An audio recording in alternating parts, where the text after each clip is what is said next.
যাদের রেজাল্ট খারাপ হয় প্রত্যেকটা দায় শিক্ষামন্ত্রীকে নিতে হবে।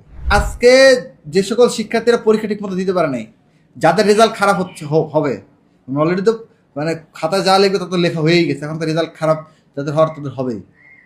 যাদের রেজাল্ট খারাপ হয় প্রত্যেকটা দায় শিক্ষামন্ত্রীকে নিতে হবে, এবং এই খারাপ রেজাল্ট খারাপ হওয়ার দায়ে এই শিক্ষামন্ত্রীকে বিচারের মুখোমুখি করা উচিত। দেখেন, এটা কিন্তু শুধুমাত্র একটা রেজাল্ট না যে এইচএসসি পরীক্ষা পাশ করলাম বেরোয় গেলাম, বিষয়টা এরকম না।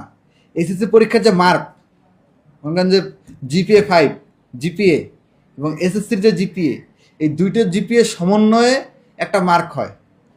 সেই মার্কটা কিন্তু আপনার অ্যাডমিশন পরীক্ষায় অ্যাড করা হয়।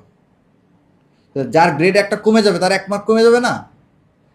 আপনারা জানেন যে প্রতিযোগিতামূলক পরীক্ষায় 1 মার্কের জন্য হাজার হাজার সিরিয়াল পিছনে চলে যায়, যেখানে সিট মাত্রা থাকে 500, 600, 1000।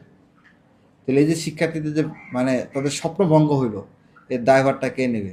আর একই জায়গায় মানে বাংলাদেশের সব জায়গায় তো আর একই পরিস্থিতি না, অনেক জায়গায় তো আপনার বন্যা পানি কম আছে, এরকম আছে না, যে সেখানে একটু স্বাচ্ছন্দ্য পরীক্ষা দিতে পারছে, এরকম জায়গাও তো আছে।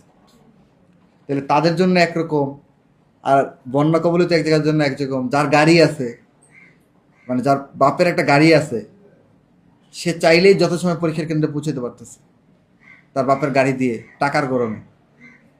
পারতেছে না? পারতেছে। তার বৃষ্টিতে তাকে ভিজতে হইতেছে না, এই সরাসরি কেন্দ্রের ভিতর যেয়ে নামতে পারতেছে। এবং যে মনে করেন একটু যার বাবার টাকা বেশি, সে মনে করেন যে ওইরকম ভালো কলেজে পড়তেছে, তার কেন্দ্রটা ওইরকম ভালো জায়গায় পড়তেছে, নামি দামি জায়গায়। তার মানে তার ওই অসুবিধার ভোগ করতে হইতেছে না। কিন্তু যার টাকা নাই, যার মনে করেন যে হেঁটে যাইতে হয় পরীক্ষার কেন্দ্রে। আমি যখন পরীক্ষা দিচ্ছি এসএসসি, এইচএসসি, আমার সামর্থ্য ছিল না যে আমি রিক্সা ভাড়া করে পরীক্ষার হলে যাবো, পরীক্ষার কেন্দ্রে যাবো। আমি যেখানে থাকতাম সেখান থেকে আমার রাস্তা ছিল প্রায় 20 মিনিটের। আমি প্রতিদিন 1 ঘন্টা আগে বের হইতাম এবং 20 মিনিট হেঁটে আমি এসএসসি পরীক্ষার কেন্দ্রে যেতাম।